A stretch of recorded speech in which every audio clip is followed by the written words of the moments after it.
welcome to Camera Talk by Scott again, and we're still talking about buying, maybe not your first camera, but the process of thinking about buying a camera. And we started off with the discussion of film versus digital, then we talked about, I went to digital, then we talked about mirrorless versus DSLRs, and then we talked about the formats of medium format, full frame, APS-C, and half frame, and the advantages and disadvantages to each. Which brings us to the next topic, which is probably one of the most large topics we want to talk about, but ultimately you're going to find that most of these cameras are the same, but I want to talk about them anyway, and that's what features does the camera have? What are the features in the camera that you want to look at? This is by no means a comprehensive list. There are thousands of features you could talk about, but I sat down and I said, okay, what are the kinds of things that I thought were important when considering going to a digital camera? And so I'm going to start with 10. I'll probably add a couple more at the end by the time I get done with this. So let's talk a dozen. So first of all, the big one everybody talks about is megapixel count. Megapixels is the number of little dots on the sensor at the back of the camera that we talked about, and more megapixels typically means better resolution. Now, full frame versus APS-C gets a little dicey in that discussion. But basically you say the more megapixels, the better resolution you're going to have with the camera and more detail. If you want really, really high detailed sharp lenses, or you're going to use telephoto or something like that, you want a high megapixel count. Now, most cameras today are in that 20 plus megapixel count. And to be honest, I think if you're 20 to 25 or 30, you're fine for the vast majority of uses. You'll see these references to 50 megapixel count cameras. I'm like, you know what? Unless you're like doing these huge high resolution, blow them up and print them up on posters kinds of thing, I know you use that example a lot, I wouldn't bother going 50 megapixels. So I think 20 to 30 is kind of that perfect sweet spot range. You get to 50 megapixels and they get really expensive. But you'll see people talk about megapixel count. Look for that 20 to 30 range. And there. Second one, and I do think this one is as important, is manual versus automatic modes. Some cameras out there, all you can do is shoot in automatic mode. It has to autofocus for you. It sets all the settings for you. It's they call them point and shoot cameras is what they used to say. Then you had manual systems where you literally had to set every single setting in your camera. And when we get into shooting, I'll talk about that in my next set of videos. There's a lot of little things you have to tweak. Having a automatic mode where it does everything for you, but having the ability to go to manual is a way to go. Or you could go completely manual. My first camera, the K1000, was a completely manual camera. Honestly, I would go with an automatic camera that offered manual settings. And when you look at these manual settings, look at the options that are available. I think my camera has 6 different ways you can set manual, and you can have user settings. That may be important to you, may not be important to you, but think about that. So that's number 2. 3, autofocus. Most cameras these days are autofocus. I don't know of any digital cameras that aren't autofocus anymore. But that brings up the question of is, what kind of autofocus system does it use? How many points does it have? Can you shut it off? And can you shut it off partially? So autofocus looks great until you get that weird situation where you're taking a picture and you want to really focus on something that's maybe on the left-hand side of the screen, but when you go to that, autofocus grabs the middle typically. So look at autofocus, see what options are available, and also then take a look at manual. I have a good friend of mine who's a burgeoning photographer. He's 18 years old, and he likes manual focus. That's his big thing. He likes to do manual focus. So look at autofocus. Next one is, so that's number 3. Number 4, image stabilization. When I got my camera, I'll say this: like the camera had it. I didn't think it was important. The more and more I realize what it does for you, the better I like it. So what is image stabilization? Image stabilization is if that camera shakes for any reason, or you shake or whatever, it will fix it for you. It fixes those jitters. You say, but I can hold really still. You can, but Image stabilization also will stabilize if something's moving. And this is what I find really, really useful about image stabilization is in the days of film, whenever I set my exposure time to less than a 60th of a second, that's how long that camera window was open and closing, a 60th of a second.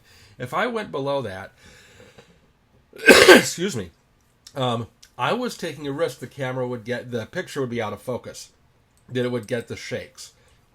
With image stabilization, I'm finding I can, unless I'm shooting something that's moving really fast, I go down to a 40th or a 20th or even a 10th of a second if I'm really lucky.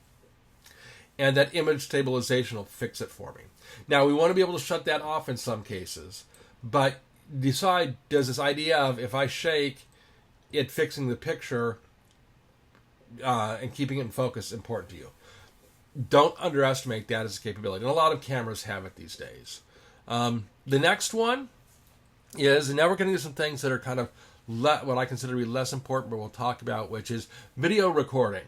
Can it record videos as well as taking camera shots? Now, if you're a YouTuber vlogger, that may be important that you want that. Or if you want to be shooting videos, that may be important to you. And you're going to want to look for a camera that has good video shooting capabilities. For me, personally, I was interested in photography, not video. If I was going to do video, and I'm going to go out and get a good video camera. If you're curious, I think thinking about going with a Kodak GoPro. It's a nice, affordable, good digital camera without breaking the bank. But you may decide I want both in the same camera because you invest in all those lenses and everything. So when you start to make that decision, think about whether or not you need video recording. And if you do need it, how good does it need to be? What resolution? Is it 4K? Is it at 8K? Or is HDMI or HDMI good enough? 1400 by 900, good enough. Video recording. This is one. The next one is Wi-Fi, is connectivity options.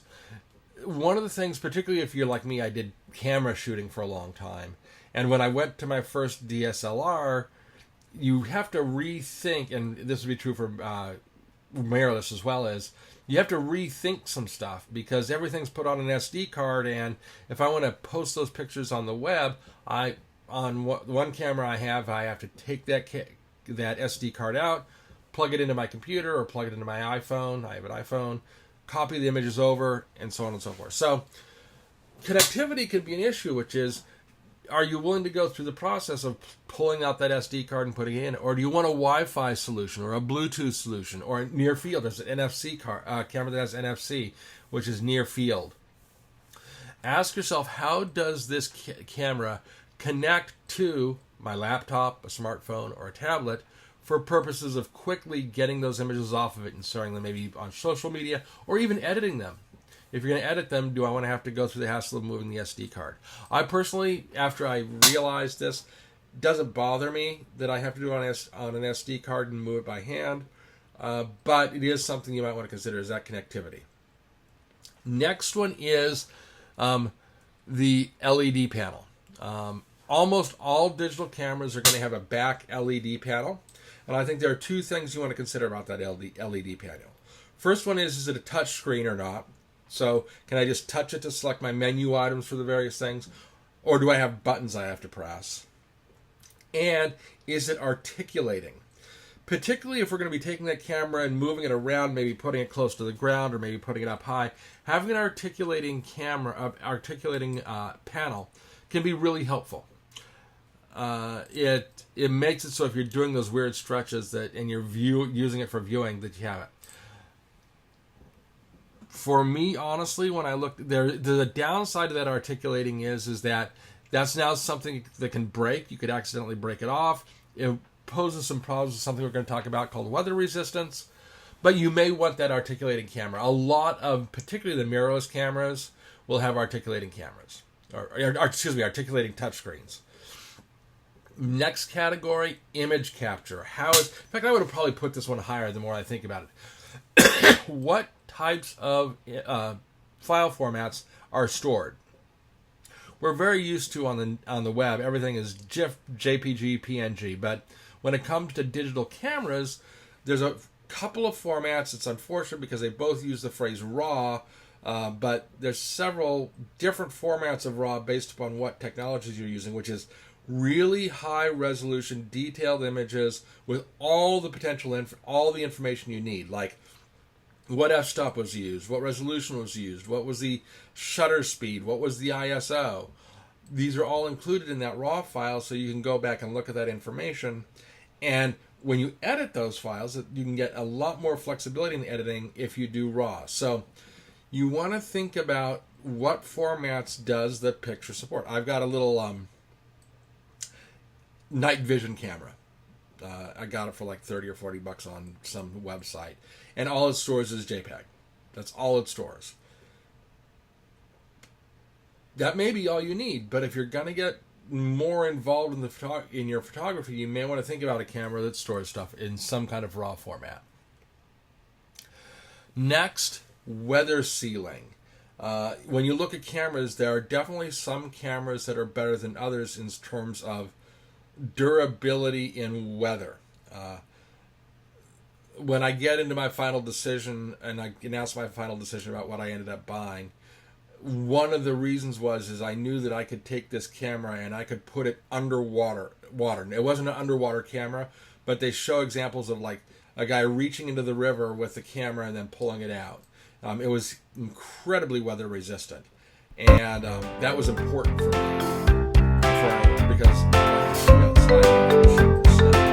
so think about weather sealing. For you, if you're just casual shooting, might not be important, but if you're going to be shooting in the rain, when it starts to rain heavy, you'll see all those camera guys will be taking their cameras and wrapping them in plastic and all that kind of stuff, thinking about it. Next item, what they call continuous mode or burst shooting, which is, can I just press that button and take like 50 shots, or do I have to press once for every time? Almost all cameras these days have burst shooting, and you may not want it. I'll talk about when we get into actual photography the reason why I love burst shooting for a couple of different reasons. But you might want to look and see, does this camera support continuous shooting or not? Two more ones is, first of all, can I customize the dials and buttons that are on the camera?